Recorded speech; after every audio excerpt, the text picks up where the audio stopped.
नरेंद्र मोदी जो तीसरी बार भारत के पीएम बनते हैं। नरेंद्र दामोदर दास मोदी, उनकी सरकार अभी गिरने वाली है। नरेंद्र मोदी जी अपना चेहरा इस देश को नहीं दिखा पाएंगे। ये सब एक स्टेट के इलेक्शन से पॉसिबल है। हमारे मुख्यमंत्री इतना बार पलटी मारे। कैसे मोदी सरकार अगले 2 महीनों में गिरने वाली है। और नहीं लूट सकता हूं, इस्तीफा दे रहा हूं। चलिए इस वीडियो में आगे समझते हैं कि कैसे गिरेगी अगले 2 महीनों में मोदी सरकार। देखिए कहानी की शुरुआत होती है 19 अप्रैल 2024 को, जब लोकसभा इलेक्शन का वोटिंग स्टार्ट होती है। यह वोटिंग 7 फेज में होनी थी और 1 जून तक सारी वोटिंग हो जानी थी। और अभी तक 10 साल से मोदी गवर्नमेंट चल रही थी, तो इन्होंने एक बार फिर हवा भरी कि ये 400 पार जाने वाले हैं। अब की बार पर दिक्कत वाली बात तब होती है जब ये बिकी हुई मीडिया 400 पार का एग्जिट पोल भी दिखाने लगती है। 401 पहुंच सकता है व्यूअर्स। ये सबसे बड़ी खबर इस वक्त की जो हमारे एग्जिट पोल से निकल के। पर ये नॉर्मल नहीं था। एग्जिट पोल में 400 पार दिखाने का मतलब यह था कि एक्चुअली में सबको लगने लग गया कि इस बार मोदी गवर्नमेंट 400 पार ले जाने वाली है। बट 4 जून आता है, 4 जून 2024 को इलेक्शन का फाइनल रिजल्ट आता है और रिजल्ट में ये पता चलता है कि बीजेपी को 240 सीट मिली है और कांग्रेस को 99 सीट मिली है। अब ये शौकीन था क्योंकि ना बीजेपी सरकार बना पाई थी और ना ही कांग्रेस सरकार बना पाई थी। दोनों को पूर्ण बहुमत मिला ही नहीं था। इस पॉइंट पर बीजेपी में और कांग्रेस में से कोई भी एक पार्टी गवर्नमेंट बना सकती थी। इसके साथ छोटे छोटे पार्टी मिल जाती, वही गवर्नमेंट बना लेती। लेकिन सबको बाद में पता चलता है कि बिहार के नीतीश कुमार बीजेपी के साथ जुड़ गए हैं और अपनी 12 सीट बीजेपी में जोड़ने वाले हैं। अब जब नीतीश कुमार बीजेपी के साथ मिल जाते हैं तो चंद्रबाबू नायडू भी बीजेपी के साथ मिल जाते हैं और मिला जुलाकर बीजेपी के पास 293 सीट आखिर हो ही जाती है और finally 3rd time Modi government rule करने आ ही जाती है। Narendra Modi has taken the oath of office and has been sworn in for a 3rd term as India's Prime Minister. अब देखिए यहाँ पे बीजेपी तीसरी बार अपनी सरकार बना चुकी थी और जो हमारे मोदी जी है वो तीसरी बार पीएम ऑफ इंडिया बन चुके थे। लेकिन सबके दिमाग में सवाल यही था कि नीतीश कुमार बीजेपी के साथ क्यों जाकर मिले, क्योंकि नीतीश कुमार बीजेपी के साथ नहीं मिलकर अगर राहुल गांधी के साथ मिलते तो उनको पीएम भी बनाया जा सकता था। लेकिन बात यह है कि 2020 के अंदर बिहार में इलेक्शन हुए और इलेक्शन में बीजेपी को 74 सीट मिली और नीतीश कुमार को 43 सीट मिली और यहाँ पे नीतीश कुमार बीजेपी की सहायता मांगी और बीजेपी सहायता दे दी और दोनों ने मिलकर गवर्नमेंट बना ली। इसलिए 2024 के जब इलेक्शन हुए सेंट्रल के, तो बिहार के चीफ मिनिस्टर कौन थे? नीतीश कुमार। तो नीतीश कुमार जो बिहार के चीफ मिनिस्टर थे किसके कारण थे? बीजेपी के कारण। वो बीजेपी क्यों छोड़ते? मतलब जो बिहार के अंदर सीएम बने हुए हैं बीजेपी के अलायंस के कारण, इसी के लिए वो सेंट्रल में 12 सीट बीजेपी को साथ दिए। अब मोदी गवर्नमेंट बन चुकी थी, बीजेपी रूल में आ चुकी थी। लेकिन दिक्कत वाली बात तब होती है जब यह गवर्नमेंट पहली 2 बार आई थी तो पूर्ण बहुमत से आई थी, पूरी सीट से आई थी और इस बार जब 2024 में आई है तो अलायंस बनाकर आई है। एक्चुअली में ये भी बात है कि बिहार के सबसे लार्जेस्ट पार्टी तेजस्वी यादव की पार्टी, इन्होंने 75 सीट मिली थी 2015 के अंदर और 2020 में इन्होंने 80 सीट लाई थी। ये सबसे ज्यादा सीट ले जाने वाली पार्टी है और सबसे ज्यादा इनके आसपास भी कोई नहीं रहा था।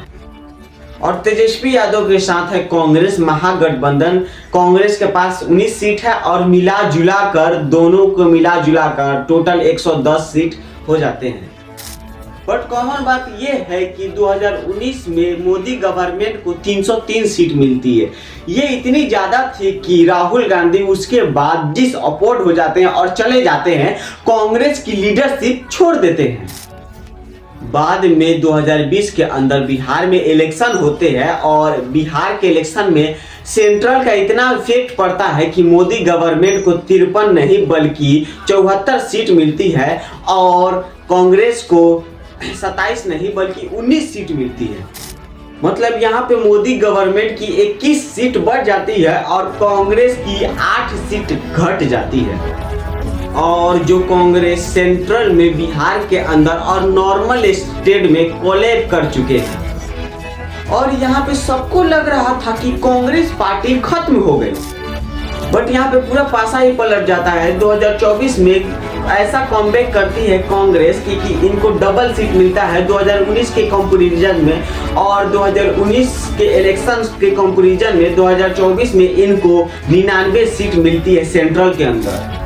और इन्होंने भारत जोड़ो यात्रा बस किया था और 99 सीट लाए थे। अब बिहार में अंदर इलेक्शन है और इस बार ये वोट चोरी यात्रा कर रहे हैं। और इस बार इतना बड़ा मुद्दा है कि एक्चुअली में बिहार में गवर्नमेंट गिर सकती है। मतलब कि जैसे 2024 के अंदर कांग्रेस की सीट बढ़ी और बीजेपी की सीट घटी, वैसे ही बिहार में कांग्रेस की सीट बढ़ती है और बीजेपी की सीट घट जाती है। तो मतलब कि ज्यादा सीट और ज्यादा बहुमत किसके पास होने वाला है? यह होने वाला है राहुल गांधी के पास, महागठबंधन के पास, तेजस्वी यादव के पास। अब आपको ये सब चीज मजाक लग रही होगी, भाई ये सब इतना कैसे हो सकता है? अब आप सोचिए, नीतीश कुमार इतना डर गए हैं कि वो 10,000 रुपया महिलाओं के खाते में डालने वाले हैं।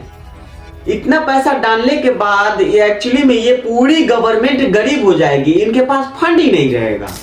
बट इसके बाद इतना पैसा नीतीश कुमार क्यों डालेंगे? इनको लग रहा है कि एक बार बस चुनाव जीत जाए, उसके बाद नहीं डालेंगे भी तो चलेगा, बस चुनाव जीतना है इनको। बिहार विधानसभा चुनाव से पहले नीतीश कुमार ने एक बार ऐलान किया कि नीतीश कुमार महिलाओं के खाते में 10,000 रुपया डालने वाले।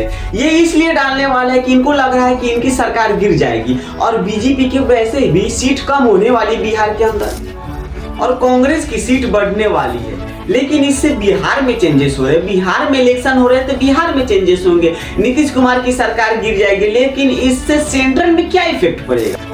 तो देखिए, बिहार के चुनाव से सेंट्रल की गवर्नमेंट गिर सकती है क्योंकि ये पूरी गवर्नमेंट कन्वर्ट है बिहार से। एक्चुअली में बात क्या है कि मोदी जी अभी सेंट्रल में है, इनको 293 सीट है और इनकी अभी सेंट्रल में सरकार है। अब अगर महागठबंधन बिहार में अगर जीत जाती है, नीतीश कुमार हार जाते हैं, तो नीतीश कुमार इसके बाद महागठबंधन से आकर मिल जाएंगे। हारने के बाद यह राहुल गांधी को आकर बोलेंगे कि आप मुझे बिहार के सीएम बना दीजिए, हम आप से आकर जुड़ जाएंगे। और राहुल गांधी ऐसा कर भी देंगे। राहुल गांधी बिना किसी सवाल जवाब के सीएम बना देंगे एक बार फिर से बिहार का। अब राहुल गांधी नीतीश कुमार से बोलेंगे, हमने तो आपका बिहार का सीएम बना दिया है, अब आप सेंट्रल का 12 सीट मुझे दे दे। ऑल अवे नीतीश कुमार ऐसा कर देंगे और 12 सीट मोदी गवर्नमेंट से छीनकर कांग्रेस गवर्नमेंट को दे देंगे। बट यहाँ पे एक बात है, नीतीश कुमार अगेन सीएम बन जाएंगे तो तेजस्वी यादव राहुल गांधी के साथ क्यों रहेंगे? जब तेजस्वी यादव के पास सबसे ज्यादा सीट है तो वो राहुल गांधी के पास रहेंगे क्यों, जब उनको सीएम नहीं बनाया जा रहा है? देखिए, बात क्या है कि महागठबंधन को तेजस्वी यादव तो नहीं छोड़ेंगे क्योंकि उनको भी पता है कि बिहार के इलेक्शन से सेंट्रल का गवर्नमेंट भी हिल सकता है। और अगर सेंट्रल की गवर्नमेंट गिरती है तो कांग्रेस की गवर्नमेंट आती है तो तेजस्वी यादव को होम मिनिस्टर का भी ऑफर दे सकते हैं राहुल गांधी।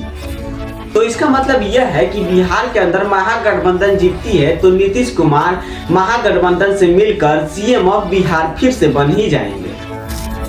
और अगर नीतीश कुमार 12 सीट सेंट्रल से खींचकर कांग्रेस को दे देते हैं तो मोदी गवर्नमेंट के पास 281 सीट बचती है। 281 सीट में इनको सरकार बनी रहती है, लेकिन और यहाँ पे पूरा गेम हो जाता है और चंद्रबाबू नायडू के पास 16 सीट है। अगर चंद्रबाबू नायडू से राहुल गांधी कहते हैं कि हम आपको पीएम ऑफ इंडिया बना देंगे तो चंद्रबाबू नायडू दौड़ कर आएंगे, मोदी गवर्नमेंट को छोड़ देंगे और चंद्रबाबू नायडू आकर राहुल गांधी से मिल जाएंगे। और ऐसा होता है तो मोदी गवर्नमेंट के पास 265 सीट बचती है और सेंट्रल के अंदर मोदी गवर्नमेंट गिर चुकी होगी। कॉमन बात तो ये है कि अगर सेंट्रल के अंदर मोदी गवर्नमेंट गिरती है तो एकनाथ शिंदे भी उनको छोड़ देंगे और कांग्रेस में आकर मिल जाएंगे। इसका रीजन काफी साफ है, क्योंकि महाराष्ट्र का सीएम एकनाथ शिंदे को नहीं बनाया गया है, बल्कि एकनाथ शिंदे को डिप्टी सीएम बनाया गया है। एकनाथ शिंदे के पास 60 सेंट्रल की गवर्नमेंट है, उनके बावजूद भी ये महाराष्ट्र के डिप्टी सीएम बने हुए हैं। अब ये कांग्रेस में आ जाएंगे तो कांग्रेस इनको महाराष्ट्र का सीएम पद दे देंगे। तो बिहार के अंदर अगर महागठबंधन जीतती है तो बीजेपी के पास 258 सीट बचती है और इंडिया अलायंस के पास सबसे ज्यादा सीट आ जाएंगे। कांग्रेस की गवर्नमेंट बन जाएगी, उनकी अलायंस आ जाएगी, कांग्रेस रूल में आ जाएगी। हालांकि इसके बावजूद भी चंद्रबाबू नायडू को पीएम ऑफ इंडिया बनाएंगे, क्योंकि चंद्रबाबू नायडू को पीएम ऑफ इंडिया का ऑफर देंगे तभी ये बीजेपी को छोड़कर कांग्रेस में आएंगे। अब देखिए, आपको ये सब एक्सप्लेनेशन लग रहा हो, ये सब कैसे हो सकता है, ऐसा हो ही नहीं सकता, ये सब मैं ड्रीम कर रहा हूँ। बट एक्चुअली में ऐसा हो चुका है। इंडिया के इतिहास में 1977 के टाइम ऐसा ही कुछ हुआ था। देखिए बात क्या है कि 1975 का टाइम था, Indira Gandhi PM of India थी। उसी समय इंदिरा गांधी इमरजेंसी डिक्लेयर करती है और पूरा देश का नागरिक उनसे चिढ़ जाता है, पूरा अलायंस, पूरी अपोजिशन पार्टी उनसे चिढ़ जाती है और इतना चिढ़ जाते हैं कि अगले इलेक्शन में इनको हराने के लिए सामने पूरी पार्टी एकजुट हो जाती है, पूरा इंडिया एकजुट हो जाता है, पूरी अपोजिशन पार्टी एकजुट हो जाती है। और 1977 में जब इलेक्शन होते हैं और जब इलेक्शन का रिजल्ट आता है तो इंदिरा गांधी को बस 154 सीट मिलती है 1977 के इलेक्शन में। मतलब यहाँ पे दूसरी पार्टी जीतती है, सामने वाली पार्टी जो कॉम्बिनेशन बनाकर आई थी। लेकिन ये पार्टी कौन थी? एक्चुअली में ये पार्टी भारतीय जनसंघ थी, जो आज का टाइम की बीजेपी बन चुकी है। और ये सब पार्टी छोटे छोटे पार्टी मिलकर आई थी। और एक और पार्टी थी जिनका नाम था भारतीय लोकदल। भारतीय लोकदल के पास 7 सीट थी और बाकी बीजेपी के पास थी। और छोटे छोटे पार्टी मिलकर इन्होंने सरकार बनाई थी। इनकी सीट थी 295 सेंट्रल के अंदर और इन्होंने सरकार बनाई थी। अब इनका सरकार चुना जाना था और उस समय सबसे ज्यादा सीट थी बीजेपी के पास, यानी भारतीय लोक संघर्ष के पास। और इनके पास सबसे ज्यादा सीट थी, बीजेपी के पास सबसे ज्यादा सीट थी। तो 24 मार्च 1977 को फाइनली मोरारजी देसाई को पीएम ऑफ इंडिया बनाया जाता है। वेल, सब कुछ सही चल रहा था, बीजेपी की सरकार बन चुकी थी, बीजेपी रूल में आ गए थे, उनकी पीएम भी रूल में आ गए थे। बट इस सरकार में कोलिजन स्टार्ट हो गया और 1979 में साम्यवादी पार्टी, जो भारतीय लोकदल की पार्टी, उनके लीडर बीजेपी से कहते हैं हमें और पार्टी चाहिए और मिनिस्ट्री चाहिए। और बीजेपी इनको मिनिस्ट्री वगैरह नहीं देती है। तो भारतीय लोकदल के लीडर कहते हैं चौधरी चरण सिंह, वो 2 साल बाद फाइनली 24 मार्च 1979 को वो बीजेपी छोड़ देते हैं और जाके कांग्रेस में मिल जाते हैं। अब चौधरी चरण सिंह तो कांग्रेस में आ गए थे। कांग्रेस के पास 154 सीट थी, चौधरी चरण सिंह के पास 60 सीट थी। और इसके बाद मिला जुलाकर कांग्रेस के पास 200 सीट मिलती है। लेकिन इनकी गवर्नमेंट अब भी नहीं बन रही थी। कॉमन बात तो ये भी है कि बीजेपी की गवर्नमेंट नहीं बन रही थी। मतलब इस टाइम में ना कांग्रेस की गवर्नमेंट बन रही थी ना बीजेपी की गवर्नमेंट बन रही थी, क्योंकि गवर्नमेंट बनाने के लिए 272 सीट चाहिए और कांग्रेस अपना पासा फेंकती है। और कांग्रेस छोटे छोटे पार्टियों को मिलाकर जैसे ही इनका सीट 272 से पार होता है, ये अपना गवर्नमेंट बना लेती है। कॉमन बात तो ये है कि कांग्रेस के पास 154 सीट होने के बावजूद भी ये Indira Gandhi PM of India नहीं बनते हैं।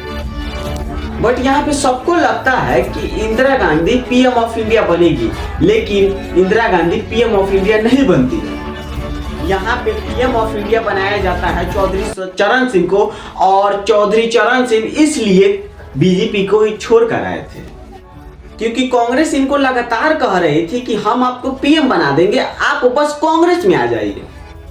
साथ जब चरण सिंह ने बीजेपी से मिनिस्ट्री मांगी तो बीजेपी ने मना कर दिया और ये फटाक से कांग्रेस में आ जाते हैं। और भारत के इतिहास में पहली बार होता है कि 543 सीट के होने के बावजूद भी देश का ऐसा आदमी पीएम बनता है जिनके पास सिर्फ 60 सीट थी। ऑल अवे राहुल गांधी यही ट्राई करना चाहते हैं। नवंबर में बिहार में इलेक्शन है, राहुल गांधी यही ट्राई करना चाहते हैं। कांग्रेस के पास 99 सीट है। अगर कांग्रेस बिहार में जीतती है तो वो नीतीश कुमार को साथ ले लेंगे और चंद्रबाबू नायडू को ले लेंगे और चंद्रबाबू नायडू को पीएम ऑफ इंडिया बना देंगे। बस कांग्रेस को बीजेपी की गवर्नमेंट गिरानी है।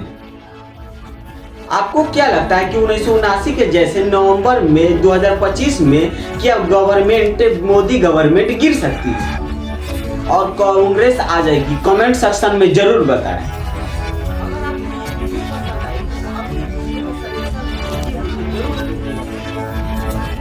अगर आप न्यू व्यूअर है, मेरा वीडियो न्यू देख रहे हैं तो नीचे सब्सक्राइब का बटन है, उसे जरूर दबाइएगा और अगले वीडियो का सजेशन जरूर दीजिएगा। जय हिंद, जय भारत।